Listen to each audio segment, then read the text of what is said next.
계속해서 이스라엘의 다섯 번째 사사인 기드온에 대해서 살펴보고 있는데, 오늘 우리가 읽은 8장은 기드온, 8장은 크게 세 문단으로 나눌 수가 있습니다. 먼저 3절까지는 미디안 전쟁과 관련한 에브라임 지파의 불평과 항의 및 기드온의 지혜로운 대응에 대해서, 4절에서 21절은 기드온의 미디안 잔당 토벌 및 미디안 두 왕 추격을 조롱한 냉담한 수고과 분우엘에 대한 응징에 대해서, 그리고 22절에서 마지막 28절까지는 기드온의 왕위 추대 거절 및 금 에봇 제작에 대해서, 그리고 여기는 기록되어 있지 않지만 29절에서 마지막 절까지는 그 땅에서 평화를 누린 그 안식 기간에 대해서, 그리고 그 이후에 되어진 사건에 대해서 기록하고 있습니다. 오늘은 이 중에서 24절에서 27절 말씀에 대해서 살펴볼 텐데, 세번역 성경으로 한번 읽어보겠습니다. 기드온은 말을 계속하였다. 여러분에게 한 가지 청이 있습니다. 각 사람이 얻은 전리품 가운데서 귀고리 하나씩을 나에게 주십시오. 미디안군은 이스마엘 사람이므로 모두 금 귀고리를 달고 있었다. 그들은 기꺼이 드리겠습니다 하고 말하면서 겉옷을 펴고 저마다 전리품 가운데서 귀고리 하나씩을 거기에 던졌다. 그의 요청으로 들어온 금 귀고리의 무게가 금 1700세겔이나 되었다. 그 밖에도 초승달 모양의 장식품과 폐물들, 미디안 왕들이 입었던 자주색 옷과 낙타목에 둘렀던 사슬이 있었다. 기드온은 이것들을 가지고 에봇 하나를 만들어 자기가 사는 오브라 성읍에 두었다. 그러자 온 이스라엘이 그곳에서 그것을 음란하게 섬겨서 그것이 기드온과 그 집안의 올가미가 되었다. 300명의 용사로 미디안의 13만 5천 명의 군사들과 싸워서 이긴 기드온에 대한 이스라엘 백성들의 인정은 대단한 것이었습니다. 그래서 그들은 기드온에게 자신들의 왕이 되어달라고 요청합니다. 기드온뿐 아니라 기드온의 자손들을 왕으로 섬기겠다는 다짐이었습니다. 이는 실로 파격적인 제안이죠. 다시 말해서 이스라엘의 왕정은 기드온에 의해 시작될 수 있었던 거예요. 즉 므낫세 지파, 기드온이 므낫세 지파죠. 므낫세 지파에서 왕이 나올 수가 있었던 거예요. 맨 처음에 베냐민 지파에서 나왔죠, 사울. 그 다음에 다윗, 즉 유다 지파에서 나오게 됐는데, 그 전에 이미 므낫세 지파에서 이스라엘 족속들이, 이스라엘 모든 지파가 다 기드온을 왕으로 추대한 적이 있었다는 겁니다. 한 나라의 왕이 되는 것, 개인적으로 볼 땐 세상에서 가장 영광스럽고 큰 명예고 축복이기도 합니다. 웬만한 사람 같았으면 이 왕의 제안을 받았을 때 수락했을 거예요. 하지만 기드온의 생각은 달랐습니다.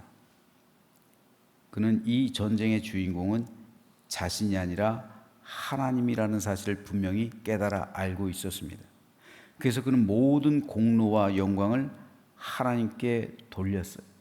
그리고 하나님께서 너희의 왕이 되어야 한다 선언했어요. 굉장히 멋있어요. 하나님께서, 내가 아니라 하나님께서 너희를 다스리는 왕이 되어야 된다. 즉 제사장 나라잖아요. 기도는 이걸 간파하고 있었던 거예요. 알고 있었던 거예요. 참으로 대단한 신앙 고백입니다. 진실한 신앙의 모범이, 믿음의 모범이 될 만한 그러한 신앙 고백이에요. 그런데 기드온은 충분히 왕으로 될 만한 자질이 보였어요. 오늘 보면 1절에서 3절에 보면 에브라임 지파가 자신들을 처음부터 전쟁에 부르지 않았다는 이유를 구실로 해서 기드온에게 항의합니다. 그랬을 때 기드온은 에브라임 지파가 전쟁 중에 세운 공로가 이스라엘 모든 지파가 세운 것보다 훨씬 더 크다. 내가 한 것에 어떻게 이걸 비교하겠느냐. 여러분이 한 것이 훨씬 더 큰 일이다 라고 추켜 세워요. 그래서 그들의 마음이 풀려요. 그로 인해 분쟁이 사라져요. 평화와 안식을 얻어요. 이로 볼 때 기드온은 이스라엘 백성들의 요청대로 왕이 되었더라면 사울에 비할까요? 훨씬 더 잘했을 것 같다는 그러한 판단이 듭니다. 그 정도로 기드온은 겸손하고 온유하고 신중하고 그리고 모든 사람을 아우를 수 있는 리더십이 있는 그러한 사람이었고 하나님 앞에서 참되고 바른 신앙을 가진 지도자였습니다. 그런데 여기까지는 좋았어요. 이렇게 훌륭한 아주 위대한 믿음을 가진 기드온이었는데 그만 한 가지 끔찍한 실수를 저지릅니다. 자신들의 왕이 되어달라는 그 요청을 거절한 기드온이 갑자기 뒤이어서 여러분이 탈취한 전리품 가운데 금고리 하나씩을 나에게 주십시오. 요청이에요. 금고리는 당시 미디안 족속 이스마엘 백성들은 남성들 같은 경우는 귀고리를 하고 다녔어요. 양쪽에. 여자들은 코고리를 했고요. 근데 양쪽에 있던 이 귀고리 중에서 한쪽 걸 자기에게 달라 요청한 거예요. 전리품. 자기가 죽인 사람에게서 얻은 그 전리품. 그 중에서 이거 하나 달라니까 그냥 즐거운 마음으로 준 거예요. 그 금의 중량이 무려 1700세겔입니다. 이 무게를 킬로그램으로 환산하면요 정확하게 19.38kg이에요. 19kg가 넘어요. 어마어마한 양이죠. 그런데 이 많은 금으로 기드온은 에봇을 만듭니다.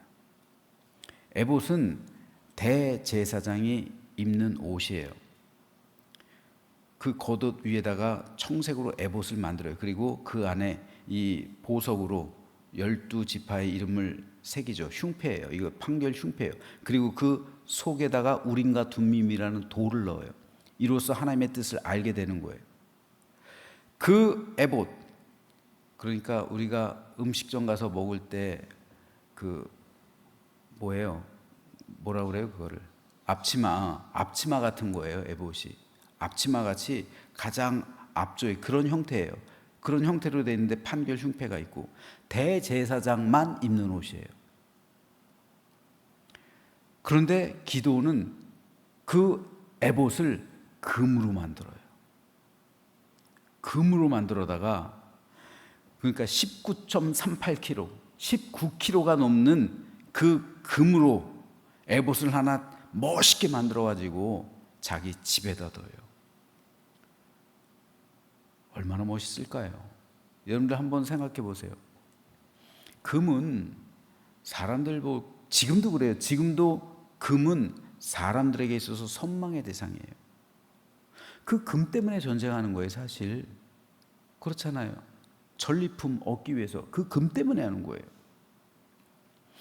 그런데 대제사장이 입는 그 옷은 천으로 만든 거잖아요. 물론 비싼 천이라고 할지라도 금값에 비할까요? 그런데 그 금, 거짐 20kg 가까이 되는 그 금으로 에봇을 만들었으니 대제사장이 지금 실로에 있죠. 실로에서 있는 대제사장이 입는 그 옷과 기드온이 만든 그 금 에봇은 차원이 달라요. 그러니까 사람들은 그 금 에봇을 숭배하기 시작합니다. 그냥 아주 멋있잖아요. 그리고 에봇은 하나님의 임재를 상징하는 거잖아요. 하나님의 임재를 상징하는 그 아주 거룩한 성물이었기 때문에, 거룩한 물건이었기 때문에 사람들은 그것을 음란히 섬기기 시작했다. 사사기 기자가 기록한, 여기서 음란히 섬기기 시작했다라는 것은, 음란하면 뭐가 생각납니까? 바알이 생각나는 거예요. 바알과 아세라를 음란하게 왜요?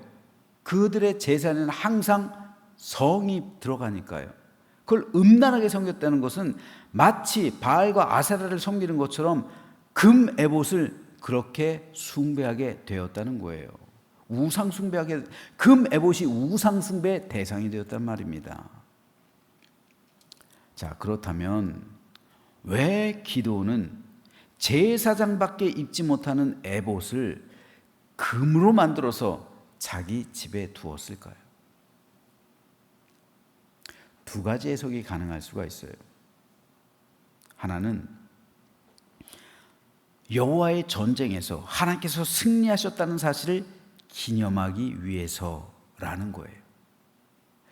기드온은 분명 자기가 승리했다는 사실, 이것이 내 공로, 내 업적이 아니라는 사실을 알고 있었어요. 이 전쟁은 하나님께 속한 여호와의 전쟁이었기 때문에 이 전쟁의 주인공은 하나님이시고 하나님께서 승리하신 전쟁이라는 사실을 분명히 깨달아 알고 있었습니다. 따라서 기드온이 금으로 에봇을 만든 것은 여호와의 전쟁에 대한 승리를 기념하기 위해서라는 주장입니다. 에봇은 하나님의 임재를 상징하는 옷이기 때문에 기드온은 가장 고귀한 재료인 금으로 에봇을 만들어서 그 전쟁에서 승리하게 하신 하나님을 기념하려 했다라는 주장이에요. 반대로 기드온이 자신의 승리를 위해 기념하기 위해서 금 에봇을 만들어서 자기 집에 두었다라는 주장도 가능해요. 이 주장도 있어요. 완전히 반대의 주장이죠. 자신의 승리를 기념하기 위해서 하나님의 임재를 상징하는 그 금 에봇을 만들어서 자기 집에 두어서 대대로 갑오로 물려주려 했다라는 주장입니다. 이 두 장이 존재해요. 자, 그렇다면 여러분의 판단은 어떻습니까? 여러분의 생각은 어떻습니까? 여러분은 왜 기드온이 금으로 에봇을 만들었을 것이다, 왜 그랬을 것이다 생각하십니까? 여호와의 영광을 위해서, 그 전쟁을 기념하기 위해서였을까요? 아니면 자신의 승리를 기념하기 위해서였을까요? 무엇이 기드온의 진짜 마음인지는 정확히는 모르겠죠. 하지만 오늘 본문을 기록하고 있는 사사기의 기자는 기드온이 금 에봇을 만든 것을 부정적으로 진술하고 있어요. 즉 부정적인 차원에서 바라보고 있는 거예요. 이것은 하나님의 영광을 위해서 만든 게 아니라 자기의 전쟁의 승리를 기념하기 위해서 만들어서 하나님의 임재를 상징하는 거니까 자기 집에 두었다 라는 의견입니다. 왜 사사기의 기자가 이것을 부정적으로 바라보냐면요, 이후에 벌어지는 사건들 때문에 그래요. 이것이 만일 좋은 뜻이고 그리고 하나님의 뜻에 합당하고 하나님께 영광이 되는 거라면 이 만든 것 이후로 좋은 일들이 벌어져야죠. 하나님의 축복이 있어야죠. 그런데 이 사건 이후로 저주들이 가득해요. 그러니까 이것은 결국 하나님의 뜻이 아니라는 거죠. 기드온이 하나님의 영광을 위해 이 금 에봇을 만들지 않았다는 거예요. 그 이유가 두 가지가 있어요. 이 금 에봇이 이후로 이스라엘 백성들에게 올가미가 돼요. 이게 이 금 에봇 자체가 우상이 되어 버렸단 말입니다. 그래서 이스라엘 백성들이 금 에봇을 섬겨요. 즉 대제사장이 입는 에봇, 대제사장에게 가서 하나님의 뜻을 묻는 게 아니라 기드온의 집에 와가지고 하나님의 뜻을 묻고 있는 거예요. 금 에봇에게 와가지고요, 하나님의 뜻이 무엇인지 물어달라 말하는 거예요. 우상 숭배 대상이 되어버렸어요. 두 번째로, 그로 인해서 이제 내일 읽을 19장에 보면요, 기드온의 모든 자식들이 한 사람 빼고 다 죽임당해요. 기드온의 모든 자손들이 멸절당해요. 한 사람 빼놓고. 그 끔찍한 일을 가져오게 했던 것이 바로 이 기드온이 만든 금 에봇에 있었다라고 사사기 기자는 고발하고 있는 거예요. 따라서 사사기 기자는 기드온이 금 에봇을 만든 사건을 부정적으로 바라보는 거예요. 즉 그는 하나님의 영광을, 이 금 에봇을 만든 것은 하나님의 영광과 상관이 없다는 겁니다. 오히려 그것은 이스라엘 자손을 타락하게 한 그런 우상 숭배의 실체가 되었음을, 그래서 그것이 이스라엘 백성들에게 올가미가 되었을 뿐 아니라 기드온의 모든 자손들이 멸절당하게 하는 원인이 됐다라고 고발하고 있는 거예요. 어제 새벽에 아프리카 초식 동물들에게 가장 위험한 순간이 물가에서 물을 마실 때라고 말씀드렸죠. 교회도 그렇고 가정도 그렇고 모든 것이 풍요로울 때, 그때가 바로 우리에게 있어서 가장 위험한 때라고 말씀드렸습니다. 그 사실을 다시 한번 오늘 본문에서도 확인할 수가 있는 거예요. 기드온이 승리한 것까지 좋았어요. 왕이 되어달라는 그 요청에 대해서 거절하면서 하나님이 너희의 왕이 될 것이다 라는 신앙의 고백까지는 너무도 좋았어요. 하지만 시간이 흐르고 보니까 기드온이 승리한 이후가 가장 위험한 순간이었어요. 그는 승리에 도취해서 만들지 말아야 할 것을 만들었어요. 그가 하나님을 위해서였든 자신의 승리를 기념하기 위해서였든 우상을 만들지 말라는 하나님의 명령을 어긴 것은 분명해요. 기드온이 이 사실을 몰랐을까요? 모세를 통한 그 율법 몰랐을까요? 기드온처럼 겸손하고 온유하고 신중하며 좋은 믿음을 가진 백성이 우상을 만들지 말라는 10계명의 제2계명, 그 계명을 몰랐을까요? 그렇지 않을 겁니다. 기드온은 승리에 도취해서 그 계명을 어기고 금 에봇을 만든 겁니다. 육적으로 가장 성공했을 때가 영적으로 볼 땐 가장 위험한 순간이었던 거예요. 지나고 나니까 그런 거예요. 이것은 오늘 우리 역시 마찬가지입니다. 하나님의 교회를 예를 들면요, 교회가 가장 성장했을 때가 영적으로 보면 가장 위험한 순간일 수가 있어요. 교회가 건축을 잘해서 하나님께 봉헌 예배를 드렸을 때가 영적으로 보면 가장 위험한 순간일 수가 있어요. 목회자도 기드온처럼 누구나 인정할 만한 업적을 이루었다고 생각할 때가 가장 위험한 순간일 수가 있어요. 그래서 바울은 그런즉 선줄로 생각하는 자는 넘어질까 조심하라 권면한 겁니다. 바울은 고린도 교회 성도들에게 여러분 믿음이 좋다고 생각하거나 여러분이 완전하다 생각하지 말라고 권면하고 있는 거예요. 고린도 교회 성도들 은사가 많았어요. 고린도 교회처럼 은사가 많은 교회가 없어요. 방언의 은사, 예언의 은사, 신유의 은사, 통역의 은사, 수많은 은사들이 있었어요. 서로 자기 은사를 자랑했잖아요. 자기 은사로 싸웠잖아요. 어떤 은사가 더 좋은 거냐. 그만큼 성령의 은사가 아주 다양하게 나타났어요. 그랬을 때 말하는 거예요. 선줄로 생각하는 자는 넘어질까 조심하라.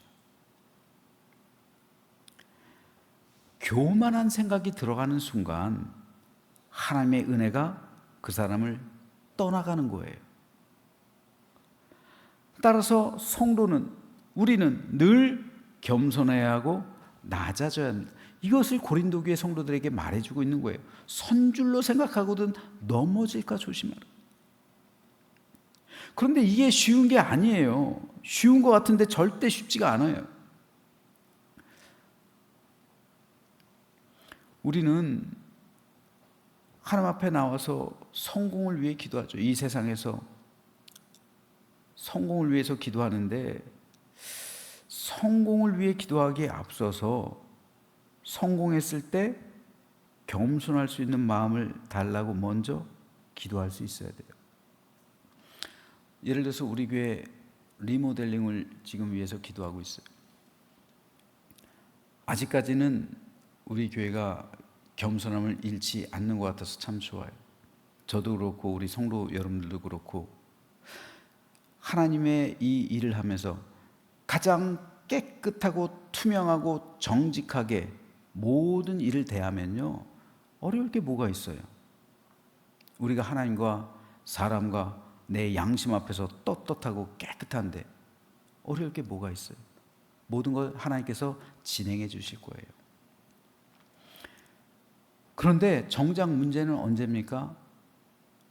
리모델링이 완성적으로 다 잘 끝나고 모든 것이 다 잘 세팅됐을 때, 모든 것이 잘 돼가지고 하나님께 봉헌 예배까지 드렸을 때, 그때를 우리가 생각해야 되는 거예요. 성공했다고 했을 그때가 가장 위험한 거예요. 목회자의 마음에 교만이 들어갈 수도 있고요, 또 나태가 들어갈 수도 있고요, 방심이 들어갈 수도 있고요. 그렇기 때문에 위험한 겁니다. 성공이 먼저가 아니라 겸손이 먼저입니다. 형통이 먼저가 아니라 낮아짐이 먼저입니다. 여기에 대비가 되어 있지 않으면요, 우리 역시 사울처럼 왕이 된 다음에 버려져요. 사울이 왕이 되기까지 그 과정은 너무도 겸손하고 훌륭했어요. 하지만 왕이 되고 나니까 교만하잖아요. 그러니까 왕이 되기 전에 먼저 왕이 된 이후 겸손을 구했어야 되는 거예요. 솔로몬도 마찬가지예요. 기도원도 마찬가지입니다. 승리한 이후가 중요하잖아요. 그렇지 않으면, 여기 대비가 되어 있지 않으면요, 기드온처럼 승리한 이후 그 자손들이 몰살당하게 돼요. 그리고 오늘 본문 마지막 절에 봤더니 이스라엘 백성들도 기드온의 은혜를 다 잊어버려요. 이거는 축복이 아니죠. 한때는 왕이 되어달라고 요청했던 그 사람들이 기드온에 대해서 다 잊어버려요. 그러므로 승리보다 더 중요한 것은 이후의 낮아짐, 형통과 번영보다 더 중요한 것은 겸손이고, 축복보다 더 중요한 것은 하나님의 은혜를 끊임없이 아는 겁니다. 그러면 저는 저와 여러분 모두가 성공했다고 할 때, 그때가 가장 위험하다는 사실을 다시 한번 되새기면서, 우리 교회도 그렇고 여러분의 가정도 그렇고 여러분의 삶도 그렇고, 그때를 대비해서 늘 하나님의 은혜를 알아가며 겸손과 낮아짐으로 온전히 하나님만을 높여드리고, 기드온처럼 성공했을 그때 실패할 수가 있어요. 그러지 않고 온전히 하나님의 은혜가 충만한 삶을 살아가며 낮아지고 또 겸손한 믿음의 삶으로 온전히 하나님께만 영광 돌리는 우리 모두가 되시기를 주님의 이름으로 축원합니다.